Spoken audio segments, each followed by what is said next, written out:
Bismillahirrahmanirrahim. Alhamdulillahirabbil alamin. Allahumma shalli wa sallim wa barik ala Muhammad wa ala ali Muhammad. Allahumma inna nas'aluka ilman nafi'an wa rizqan thayyiban wa 'amalan mutaqabbalan. Allahumma iftah lana kulla khair wa yassir lana kulla umur. Allahumma ansuril mujahidin wa rahmil mustad'afin wa dammir a'da'ad-din wa tus 'ala amwalihim. Amin ya rabbal alamin. Alhamdulillah kaum muslimin rahimakumullah. Kita lanjutkan pengajian kitab guru kami Syekh Shalih Ahmad Asy-Syami hafizahullah taala. Dan kita masih membahas pada jilid yang ketiga tentang jual beli. Pada bab yang ke-13 qala al-muallif hafizahullah taala babul wakalah, bab tentang perwakilan. Ketahuilah bahwa bermuamalah itu boleh diwakilkan, dan kalau bab ibadah hukum asalnya tidak boleh diwakilkan. Misalnya sholat diwakilkan kepada orang lain, tidak bisa, harus dikerjakan sendiri. Tapi ibadah memang dibagi tiga, ada ibadah badan, ada ibadah harta, ada ibadah gabungan badan dan harta. Nah, ibadah badan tidak boleh diwakilkan. Ibadah harta ini bisa diwakilkan. Seseorang akikoh, diakikoi orang lain, gak apa-apa. Nah, sekarang ini perwakilan dalam bab jual beli, dalam bab muamalah boleh. 3086 riwayat Bukhari, waqad wakkala, dan sungguh telah mewakilkan Umar bin Khattab radhiyallahu anhu dan Ibnu Umar radhiyallahu anhuma fi syarfi, di dalam barter. Barter itu maksudnya menukar mata uang dengan mata uang. Wa kataba, dan telah menulis Abdullah bin Amr radhiyallahu anhu ila qahromanihi, kepada qahromannya. Qahroman itu apa? Wakil. Hanya saja qahroman ini dari bahasa Persia yang masuk bahasa Arab. Wa huwa, sementara beliau ghaibun anhu, ghaib dari wakilnya tadi. Menyuruh apa? Ayuzakiyah, untuk mengeluarkan zakat an ahlihi, dari keluarganya, as-saghir wal kabir, baik yang masih kecil maupun yang sudah dewasa. Ini berarti yang dimaksud adalah zakat fitrah. Jadi dia pergi safar, kemudian dia WA ke qahromannya yang di rumah, tolong semua anak-anaknya keluarkan zakatnya, karena saya lagi sedang safar. Nah, seperti ini diperbolehkan. Kenapa? Karena zakat itu termasuk ibadah harta, maka ibadah harta boleh diwakilkan kepada orang lain. Berikutnya bab yang ke-14, babul ariyah, bab tentang pinjaman. Ini boleh dibaca ariyah tanpa tasdid, boleh juga ariyah, sama juga artinya pinjaman.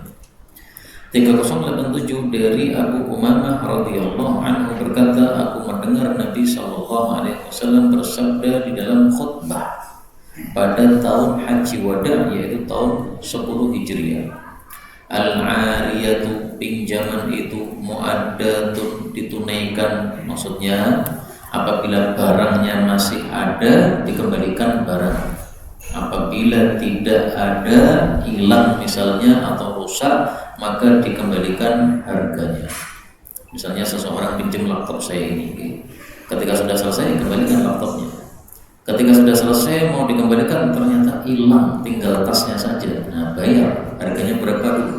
15 juta misalnya. Nah, 15 juta bayar. Wazaim, adapun seorang kafil, seorang yang menanggung, itu gharim, dia adalah noroki. Artinya kalau ada seseorang yang menanggung hutang seseorang, ya, ternyata orang yang hutang tadi lari, tidak mau membayar hutang, ya. Nah, kita sudah menanggung orang tersebut, berarti kita yang melunasi hutang dia. Wadainu, dan hutang itu maqdiyun, harus dilunaskan atau harus dilunasi. Jadi nggak boleh ngemplang atau tidak bayar hutang. Berikutnya 3088 dari Abdullah bin Mas'ud radhiyallahu anhu berkata, kunna, adalah kami dulu, na'uddu, menghitung atau menganggap, al-ma'un, kata-kata al-ma'un yang disebutkan dalam Al-Quran, ala ahdi Rasulillah, di masa Rasulullah SAW, itu adalah ariyata, meminjamkan, ad-dalwi, ember, wal qidri dan periuk, yaitu yang sehari-hari dipakai oleh manusia dan tidak mengganggu kalau dipinjam. Ini menafsirkan kata-kata al-ma'un dalam Al-Quran. Allah Subhanahu wa ta'ala mengatakan wa yamna'unal ma'un, sifatnya orang-orang munafik. Alladzina hum an salatihim sahun, salatnya lalai. Alladzina hum yura'un, salatnya riya. Wa yamna'unal ma'un, mencegah al-ma'un, pelit mereka, tidak mau meminjamkan ember, tidak mau meminjamkan periuk. Nah, semestinya barang-barang yang kita miliki itu menghadirkan pahala untuk kita. Caranya gimana? Pinjamkan. Jadi kayak punya tangga misalnya, pinjamkan tangga supaya ada pahalanya. Karena tidak semua orang beli tangga loh.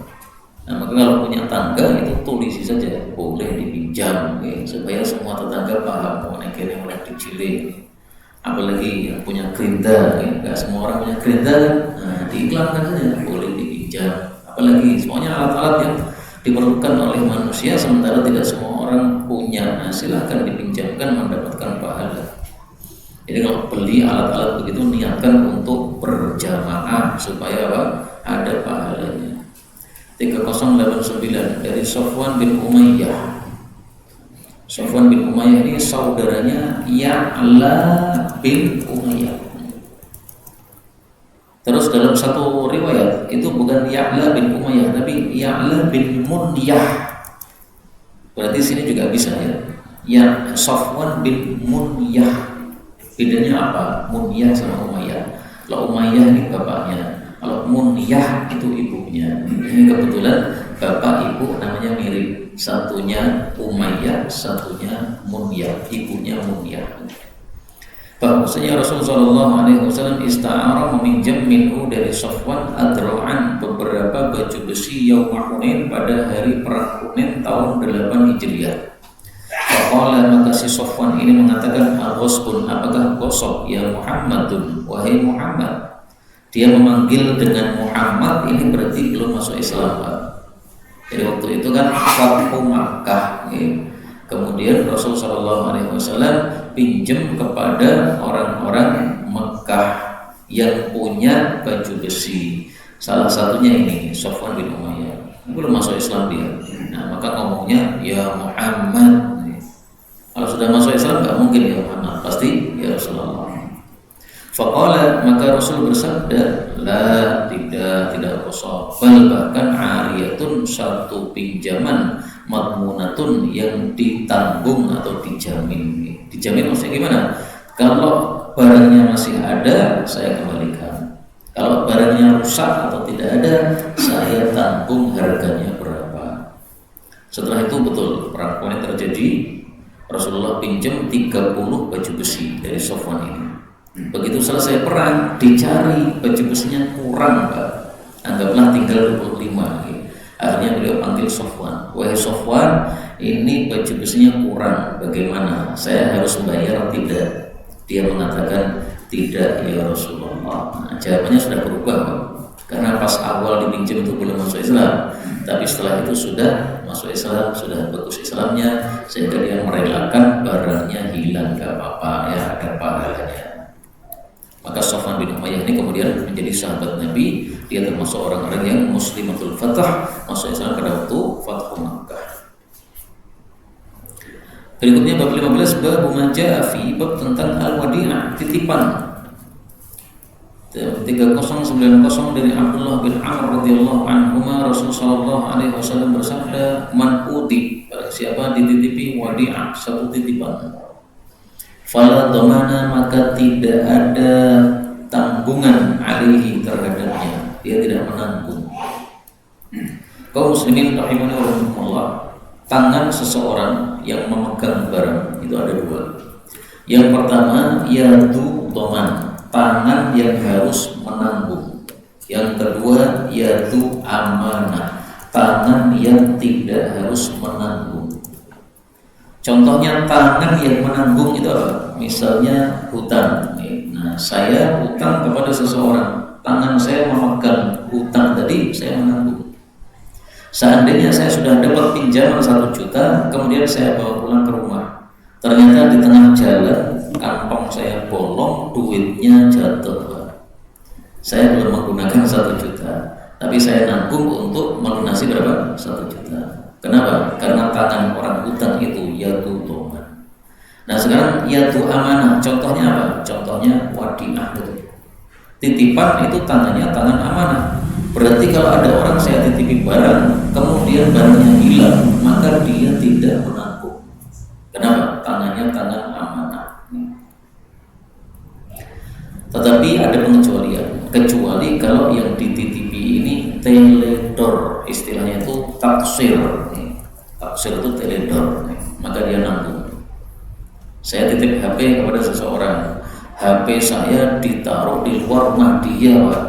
Akhirnya pemulung lewat melihat HP di luar rumah, diambil. Nah dia yang nanggung. Dititipi kalau malah ditaruh di luar rumah, itu namanya tafsir, dia teledor. Kalau tidak teledor, tidak menanggung.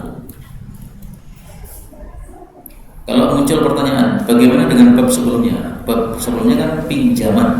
Nah, pinjaman ini termasuk tangan amanah atau tangan yang menanggung? Jawabannya adalah tangan yang menanggung, karena tadi Nabi mengatakan pada hadis sebelumnya, ariyatun madmunah. Nah, berarti tangannya menanggung. Kalau kita pinjam sesuatu rusak, ya harus nanggung, Pak. Pinjam motor seseorang kemudian nabrak, nah peyok motornya, tanggung ya, karena dia tutupan.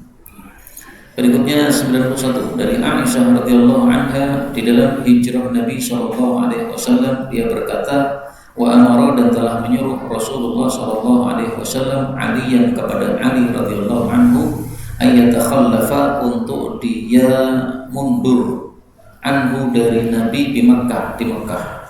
Maksudnya apa? Tidak ikut hijrah, sehingga dia masih berada di Makkah. Nabi silakan hijrah ke Madinah, Ali masih di Makkah. Untuk apa dia mundur di Makkah? Hatta, sehingga dia menunaikan an Rasulillah, dari Rasul sallallahu alaihi wasallam, al-wada'i, titipan allati kanat, yang ada titipan itu indahu, di hadapan Nabi, linnasi, milik para manusia. Nah, jadi Rasulullah itu memang orangnya sangat amin, terpercaya, sehingga banyak orang nitip kepada beliau. Nah, ketika beliau hijrah ke Madinah, maka beliau tanggung jawab, amanah-amanah ini harus dikembalikan. Kalau beliau sendiri yang mengembalikan, nggak bisa, ya, karena beliau sedang perjalanan hijrah ke Madinah. Nah, itu saking amanahnya Nabi, beliau suruh Sayyidina Ali untuk menggantikan beliau, mengembalikan barang-barang tadi.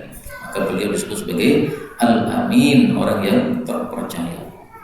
Dan saya senang membaca kitab guru kami ini, kitab ini, karena beliau sering menukil dari kitab Haq, ini Sunan Baihaqi. Nah, Sunan Baihaqi ini kitab yang jarang dipelajari, Pak. Kenapa jarang dipelajari? Jilidnya segini, sekitar 20 jilid atau 10 jilid dengan tulisan kecil-kecil. Nah, maka ini kitab yang sangat jarang dipelajari. Padahal semua dalil fikih mazhab Syafi'i semua ada di sini. Jadi kalau nyari dalil fikih mazhab Syafi'i enggak nemu-nemu di kitab manapun, cari di Baihaqi pasti nemu, karena semuanya dalil sudah dikumpulkan oleh Imam Baihaqi untuk mazhabnya Imam Syafi'i. Makanya para ulama mengatakan orang-orang itu punya utang kepada Imam Syafi'i, kecuali Imam Baihaqi. Justru Imam Syafi'i utang kepada Imam Baihaqi. Kenapa? Imam Baihaqi mengumpulkan dalil-dalil untuk mazhab Syafi'i, sehingga yang tidak cocok mazhab Syafi'i, maka supaya dia lego menerima mazhab Syafi'i, carikan dalil dari Sunan Baihaqi. Misalnya ya, mazhab Syafi'i ketika tahiyat, asyhadu an la ilaha illallah. Nah, Allahnya pas gini, Pak.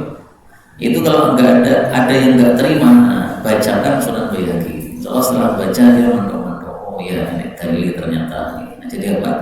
Tidak menyalahkan lagi. Meskipun ya tidak harus seperti tadi kan, sejak awal tahiyatulillah juga tidak ada masalah. Berikutnya kitab yang ke-16, bab ke-16, babul qardi, bab hutang. Qardi namanya dari ad-dain, hutang. 92 dari Abdullah bin Abi Rabi'ah radhiyallahu anhu berkata, istaqrada, pinjam minni, kepada saya Nabi sallallahu alaihi wasallam. Pinjam berapa? 40.000 alfan, 40.000 rupiah. Kalau di Indonesia, kalau di Arab apa? Ketahuilah bahwa di Arab kalau tidak disebutkan apa itu pasti adalah dirham, tidak dinar. Kenapa? Karena mereka lebih banyak menggunakan dirham daripada dinar. Sehingga kalau tidak disebutkan apa pasti dirham. Di sini 40.000 dirham. 40.000 dirham sama dengan berapa? 4.000 dinar. Satu dinar sekarang sekitar 10 juta. Berarti silahkan dikali 10 juta kali 4.000. Banyak sekali. Untuk apa? Wallahu a'lam. Mungkin untuk jihad. Faja'ahu, lalu datang kepada Nabi malun, harta, fadafa'ahu, lalu beliau menyerahkan harta tadi ilayya, kepada saya. Wa qala, dan beliau mengatakan barakallahu laka, semoga Allah berkahi untuk Anda fi ahlika wa malika, pada keluargamu dan hartamu. Innama, sesungguhnya tiada lain, jazaa'u salaf, balasan dari hutang itu adalah alhamdu wal ada'u, memuji, yaitu kepada orang yang sudah meminjami, memuji, berterima kasih, wal ada, dan menunaikan, maksudnya melunasi. Jadi orang yang hutang kepada seseorang, pertama dia harus memuji, kedua dia harus melunasi. Nah, memuji itu bisa dengan doa. Ini doa ini termasuk memuji. Barakallahu laka fi ahlika wa malika, ini termasuk memuji ya. Karena memuji yang dimaksud adalah berterima kasih kepada orang yang sudah menghutangi. Nah, berterima kasih yang bisa dengan doa seperti ini. Berikutnya 93 dari Ubaidillah bin Abdillah bin Uqbah, bahwasanya Maimunah istri Nabi SAW. Maimunah itu istri yang terakhir dinikahi Nabi SAW. Istadanat, dia berhutang. Maka dikatakan kepada dia, wahai ummul mukminin, tastadini, Anda berhutang, walaisa indaki, tidak ada padamu wafaun, pelunasan. Artinya Anda itu tidak punya sesuatu untuk melunasi. Maka dia mengatakan, sesungguhnya saya mendengar Rasulullah SAW bersabda, man, barang siapa akhadha, mengambil darinan suatu hutang, wa huwa, sementara dia itu yuridu, ingin ayyu'atiyahu, untuk melunasinya, a'anahullah, Allah pasti menolongnya untuk melunasi. Kapan Allah menolongnya, Pak? Di dunia apa di akhirat? Enggak dijelaskan. Dalam riwayat yang lain ada tambahan fit dunya, di dunia Allah tolong. Tapi tambahan ini oleh Syekh Albani dikatakan tambahan yang dhaif. Jadi yang benar tidak ada tambahan fit dunya. Berarti a'anallah, Allah pasti tolong dia. Kalau tidak di dunia, berarti di akhirat. Jadi yang penting ada niatan melunasi, aman. Di akhirat pun akan ditolong oleh Allah Subhanahu wa ta'ala. Seandainya di dunia nggak ada yang lunasi, seandainya, tapi aman. Kenapa? Ini ada jaminan dari Nabi SAW, ditolong oleh Allah, maka di akhirat pun juga kena. Ya, karena di sini umum sifatnya. Tapi harus ada niatan untuk melunasi. Yurid ayyatiyah, ingin untuk melunasi. Ada seorang teman saya, Pak. Saya tanya, kamu doanya apa? Dia pebisnis. Dia bilang, doa saya, ya Allah, mati tolong lunaskan semua hutang saya. Jadi dia mikirnya simpel, pokoknya mati tidak ninggal hutang. Karena kalau mati ninggal hutang menyebabkan apa? Belum bisa masuk surga. Nah, itu doanya simpel, supaya dia bisa masuk surga ketika mati. Ya bagus, ini termasuk orang-orang yang ingin untuk melunasi hutang, pasti ditolong oleh Allah. 17. Bab tasydidi, bab larangan keras fiddain, dalam masalah hutang. Bukan berarti haram, bukan ya, tapi ada suatu wahyu tentang hutang ini yang dahsyat. 94. Dari Muhammad bin Jahash radhiyallahu anhu berkata, kuna adalah kami dulu julusan duduk indah di hadapan Rasulullah sallallahu alaihi wasallam. Farafa'a, lalu beliau mengangkat ra'sahu, kepalanya, ila sama, ke arah langit. Thumma wada'a rahatahu, kemudian meletakkan telapak tangannya ala jabhati, pada jidatnya, seperti nepok jidat itu. Thumma qala, kemudian mengucapkan, subhanallah, maha suci Allah, madza nuzila minat tasydid, apa yang diturunkan dari sesuatu yang dahsyat. Fasakatna, lalu kami pun diam, wa fazikna, lalu kami pun terkejut.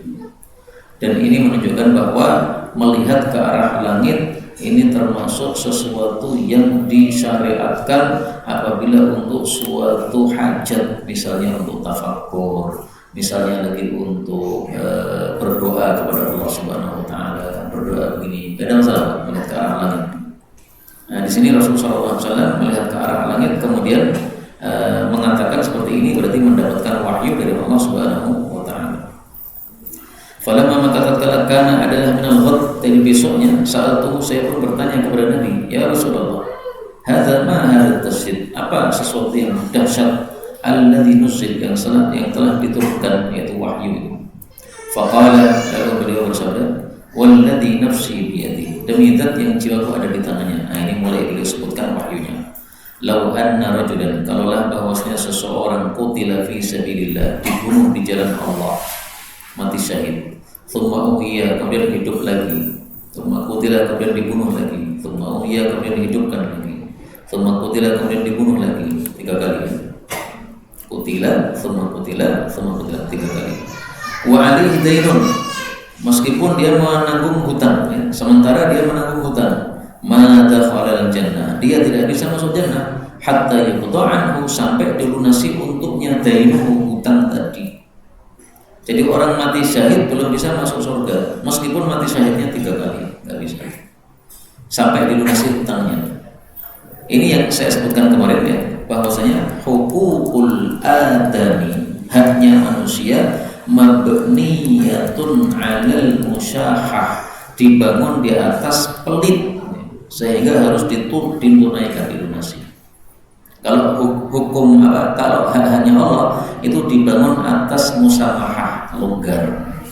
Sehingga kalau kita mati ada hak-haknya Allah yang belum terlunasi, nah itu Allah mudah untuk melonggarkan. Meskipun tidak semua dilonggarkan, Pak, ya, tapi Allah itu mudah untuk melonggarkan hamba-hambanya. Tapi kalau hanya manusia, nah nggak bisa, harus lunas. Nggak lunas berarti tertahan dari surga. Dan hadis ini tidak masuk ke dalam jannah. Ini merupakan penjelasan untuk hadis yang lain di mana Nabi mengatakan maksurun, bahwasanya orang yang mati meninggalkan hutang dan tidak ada pelunasan itu adalah maksurun, dia tertahan bidainihi, dengan sebab hutangnya. Tertahan maksudnya apa? Tertahan dari surga. Jadi penjelasan tertahan adalah tidak masuk surga. Ini hadisnya. Maka satu hadis dengan yang lainnya saling menafsirkan. Bab 18, bab husnul talabah, bab bagus dalam menagih. 95 dari Ibnu Umar radhiyallahu anhu dan Aisyah radhiyallahu anha, bahwasanya Rasulullah sallallahu alaihi wasallam bersabda, man talaba, barang siapa yang menuntut atau meminta haqqan, satu haknya, falyatlubuhu, maka adalah dia memintanya fi afafin, dengan afaf. Afaf itu menahan diri dari yang haram. Menahan dirinya dari yang haram bagaimana? Tafsirnya ada di bawah, Pak, nanti. Wafin, baik sempurna, au ghairu wafin, atau tidak sempurna. Sempurna apanya ini? Ada 2 tafsiran. Tafsiran yang pertama, baik afafmu sempurna maupun tidak sempurna, yang penting harus berusaha afaf. Kamu bisanya afaf seberapa? Bisa 100%, ya afafnya 100%. Kalau nggak bisa, penting ada afaf. Jangan total tanpa afaf, karena kalau kita menagih tanpa afaf, akhirnya kita nagih dapat uang tapi juga dapat dosa. Jangan sampai nagih utang kita mendapatkan dosa. Itu tafsir yang pertama. Ada tafsir yang kedua yang lebih bagus. Kenapa? Karena tafsir yang kedua ini langsung dari sabda Nabi SAW, yaitu pada hadis berikutnya 3096. Ini tafsiran untuk hadis sebelumnya. Dari Ubay bin Ka'ab radhiyallahu anhu, dia berkata, telah masuk Nabi SAW ke masjid, yaitu Masjid Nabawi, sementara Ubay bin Ka'ab mulazimun, melazimi rajulan, seseorang. Lalu Nabi SAW sholat wa qadha, dan menunaikan hajatahu, hajat beliau. Thumma kharaja, kemudian keluar lagi, fa idza huwa, ternyata si Ubay mulazimu, masih melazimi orang tadi. Maka Nabi bertanya, hatal an, sampai sekarang ya Ubay, kamu masih dempeti orang itu? Hatal an ya Ubay, diulang 2 kali. Kemudian beliau menyuruh, man talaba akhah, barang siapa yang meminta atau menuntut kepada saudaranya, falyutlubhu, maka adalah dia itu menuntutnya bi'afafin, dengan ifah dari maksiat, dari haram, wafin aw ghairu wafin, baik sempurna maupun tidak sempurna. Falamma sami'a dzalik, maka tatkala dia mendengar sabda tersebut, tarakahu, dia pun meninggalkan orang tersebut, wa tabi'ahu, lalu mengikuti Nabi Muhammad sallallahu alaihi wasallam. Faqala, lalu dia berkata, ya Nabi Allah, wahai Rasulullah, qulta qablu, Anda tadi berkata, man talaba akhah, siapa yang menuntut dari saudaranya, falyatlubhu bi'afaf, hendaklah meminta dengan afaf, wafin aw wafin. Ya, betul begitu? Qala, beliau menjawab, nah ya, saya tadi mengatakan begitu. Jadi Ubay bin Ka'ab sekali dengar langsung hafal, Pak. Nah, mari kita itu seperti Ubay, kalau mendengar sabda Nabi itu diperhatikan lafalnya, kalau bisa dihafalkan. Jadi sekali dengar langsung hafal. Qala, dia bertanya, ya Nabi Allah, mal afaf, yang dimaksud afaf itu apa? Qala, beliau bersabda, satu, ghairu syatimi, tidak mencela kepada orang yang dituntut tadi. Kamu nagih utang silakan lagi, tapi nggak usah mencela-cela. Yang kedua, wala mutasyaddidin alaih, tidak mengeraskan terhadap dia. Jadi yang kata-katanya yang biasa saja, nggak usah kata-kata yang keras. Wala mutafahishin, juga tidak berkata keji alaihi terhadapnya. Wala mu'dhi, juga tidak menyakiti dia. Nah, jadi normal intinya, ya. Ngomong yang normal, nggak usah ngetem, nggak usah emosi, pada normal saja. Butuhnya apa? Butuhnya kamu bayar, ya udah ngomong saja yang biasa. Kemudian Ubay bertanya lagi, wafin au ghairu wafin, adapun sabda Anda sempurna maupun tidak sempurna, apa maksudnya? Qala, beliau mengatakan, mustawfin haqqahu, baik dia itu mengambil sempurna haknya, au tarikun ba'dahu, atau dia itu meninggalkan sebagian haknya, tetap jangan melakukan dosa. Kamu mau nagih penuh, mendapatkan penuh 1 juta, ditagih 1 juta penuh, dibayar 1 juta, tetap jangan berkata yang dosa. Atau tidak penuh, misalnya kamu turunkan, udah kamu lunasi 900 saja, nah berarti kita tinggalkan sebagian, itu namanya tarikun ba'dahu. Nah, itu tafsiran untuk kata-kata ghairu wafin, tidak sempurna. Berarti yang sempurnanya apa? Haknya. Wafin, baik hakmu sempurna kamu ambil, au ghairu wafin, atau hakmu tidak sempurna kamu ambil sebagian. Tetap saja harus menjaga kata-kata, jangan berkata kasar, jangan mencela, jangan menyakiti, normal saja. Ini dari Sunan Baihaqi lagi. Nah, maka Sunan Baihaqi ini saya senang, kenapa? Karena tidak banyak yang mengajarkan kitab itu, tapi guru kami nukil-nukil dari kitab itu yang penting-penting, yang tidak pernah atau jarang kita dengarkan. Sampai hari ini saya masih mencari, Pak, seorang guru yang mengajarkan Sunan Baihaqi, ya. Belum nemu. Pernah nemu sekali tapi sudah nggak muncul lagi sekarang, ya, online live. Bab yang 19, babun li sahibil haqqi, untuk pemilik hak itu sultan, ada kekuasaan. Artinya dia punya hak untuk berkata yang kasar kepada orang yang dituntut, punya hak. Meskipun lebih baik tadi, ya, tidak berkata kasar.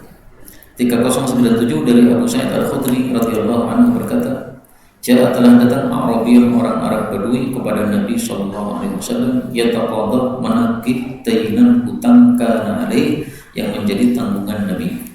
Fashtadda alaih, lalu dia berkata keras kepada Nabi, hatta qala lahu, sampai berkata kepada Nabi, uharrij alaih, saya menyempitkan padamu, illa qadaitani, kecuali engkau melunasi kepada saya. Fantaharahu, maka menghardiknya ashabuhu, sahabat-sahabat Nabi, dan mereka berkata, waihaka, celaka kamu, tadri, kamu tahu tidak, man tukallim, siapa orang yang kamu ajak bicara ini? Maka si Arabi menjawab, ini sesungguhnya saya matlubu haqi, saya meminta hak saya. Maka Nabi SAW menegur para sahabat, halla, kenapakah tidak, ma'a sahibil haq, bersama pemilik hak, kuntum, kalian berada. Kenapa tidak membela pemilik hak? Karena dia punya hak. Kemudian Rasulullah SAW mengutus seseorang kepada Khawlah binti Qais, seorang sahabat Nabi, perempuan yang kaya raya.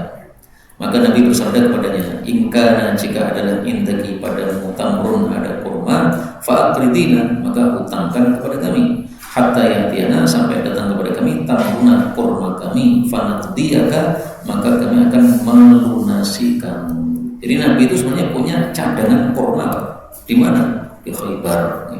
Di Khaybar setelah ditaklukkan itu kan menjadikan milik umat Islam kan. Nah, Nabi punya bagian di situ. Sehingga kalau panen Khaybar ya pasti Nabi dapat. Maka Nabi mengatakan sampai datang kurma jatah kami nanti. Inilah cara ngutang yang bagus seperti ini Pak. Kita ngutang, sebutkan kapan kita melunasi. Jadi jangan utang kemudian tanpa disebutkan. Akhirnya molor sampai 2 tahun, sampai 10 tahun baru melunasi. 10 tahun itu sudah nilainya sudah turun. Jadi kalau utang itu tenangkan hati orang yang kita utang, yang kita berutang padanya. Caranya bagaimana? Jelaskan kapan pelunasan. Hatta ya'tiyana tamruna. Saya utang 2 juta untuk tanaman, insya Allah 4 bulan lagi panen, pas panen saya lunasi. Nah begitu jelas ya, 4 bulan dia tuh betul. Lalu sahabat Khawlah ini mengatakan, "Na'am, ya wahai Rasulullah. Bi abi anta ya Rasulullah, saya tebus Anda dengan bapak saya." Maksudnya ini pemuliaan kepada orang yang diajak bicara. Fa'aqradatuhu, lalu dia meminjamkan kepada Nabi. Faqadha, lalu Nabi melunasi kepada Arabi, Arab Badui tadi. Wa at'amahu, dan menambahi kepada Arab Badui. At'am ini bukan nasi makan, bukan ya. Kata-kata tu'mah ya, dalam bahasa Arab kadang-kadang bermakna tambahan. Nah, di sini maksudnya tambahan. Sehingga maksudnya hutangnya sudah dilunasi, masih diamati lagi oleh Nabi 1 juta menjadi 1.100.000. Faqala, maka si Arab Badui mengatakan, "Aufaita, engkau sudah melunasi sempurna kepada saya." Bahkan nambahi tadi, "Aufallahu laka, semoga Allah pun menyempurnakan untuk kamu," maksudnya hajat-hajat. Nah ini orang Arab Baduinya juga beradab Pak. Sudah dikasih tambahan Nabi, maka dia balas mendoakan Nabi. Mudah-mudahan hajatmu semuanya tercapai. Maka Rasulullah SAW bersabda, "Ulaika khiyarun nas," mereka itu adalah manusia-manusia terbaik. Yang bagaimana yang dimaksud?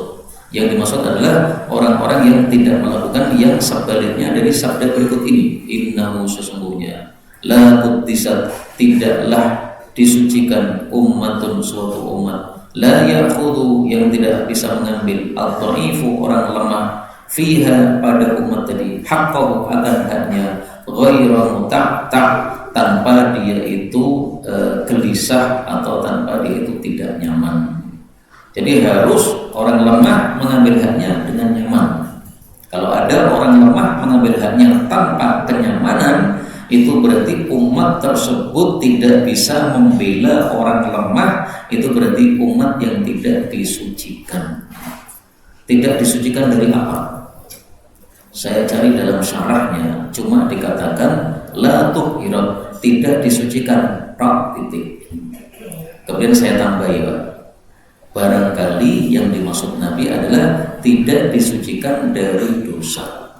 Barangkali ya, karena saya bukan ulama, saya tambahi barangkali. Tapi setelah itu saya menemukan kitab syarah Sunan Ibnu Majah tebal, sekitar belasan jilid. Penulisnya ulama kontemporer, namanya Syekh Harori. Dia mengatakan la quddisat minadz dzunub, tidaklah disucikan dari dosa-dosa. Nah, maka saya bersyukur kepada Allah, ternyata tafsiran saya cocok dengan tafsirannya para ulama. Nah, mudah-mudahan lama-lama kita belajar hadis, lama-lama kita semuanya jadi ulama. Amin ya rabbal alamin. Jadi perlahan-lahan, jadi ulama itu perlahan-lahan, jangan tergesa-gesa, jangan cepat-cepat jadi ulama. Perlahan-lahan, dikit demi sedikit, jangan merasa sudah alim, merasa bodoh terus sehingga belajar setiap hari, sampai kita betul-betul ditingkatkan oleh Allah Subhanahu wa taala kepada derajat para ulama.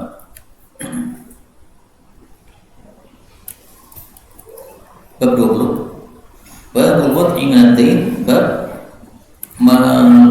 meletakkan hutan. Maksudnya meletakkan itu menurunkan hutan. Muqabilat ta'jil, sebagai ganti dari penyegeraan pelunasan. Boleh atau tidak? Gambarannya bagaimana? Nah, kita baca hadisnya 98. Dari Ibnu Umar radhiyallahu anhu bahwasanya dia itu su'ilah ditanya anil rajul tentang seseorang yakun lahu dain, dia memiliki utangan ala rajul yang ditanggung oleh seseorang. Jadi dia mengutangi kepada seseorang ila ajalin sampai suatu waktu. Fayadhu lalu menurunkan anhu darinya sahibul haqqi, pemilik hak. Jadi misalnya hutangnya 1 juta diturunkan menjadi 500. Wa yu'ajjiluhu dan menyegerakannya al-akhar, orang yang lain. Menyegerakan maksudnya belum jatuh tempo sudah dibayar. Jadi misalnya jatuh temponya tanggal 30. Nah, dia mintanya tanggal 15 tapi mintanya cuma 500 saja padahal hutangnya 1 juta. Boleh enggak? Fakari hadzalika Ibnu Umar. Maka Ibnu Umar membenci hal tersebut wa naha anhu dan dia melarang darinya. Kenapa? Khawatir ini termasuk riba. Riba itu bagaimana? Kita ngutangi, kemudian apa? Kita mengambil manfaat. Nah, ngutanginya kan sampai tanggal 30. Kemudian tanggal 15 itu belum waktunya untuk ngambil, malah diambil. Berarti seolah-olah kita mendapatkan manfaat. Tapi ini cuma fikihnya Ibnu Umar. Tidak sepakat para ulama mengatakan seperti itu. Jadi seandainya ada yang menyelisih fikihnya Ibnu Umar, apakah dosa? Ya tidak dosa lah. Dosa itu kalau menyelisih fikihnya Rasulullah SAW. Begitu ya.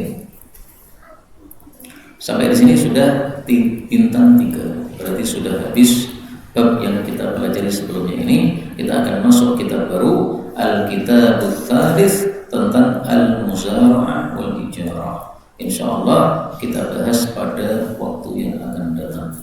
Tapi saya jelaskan dulu apa itu muzara'ah sebagai penutup.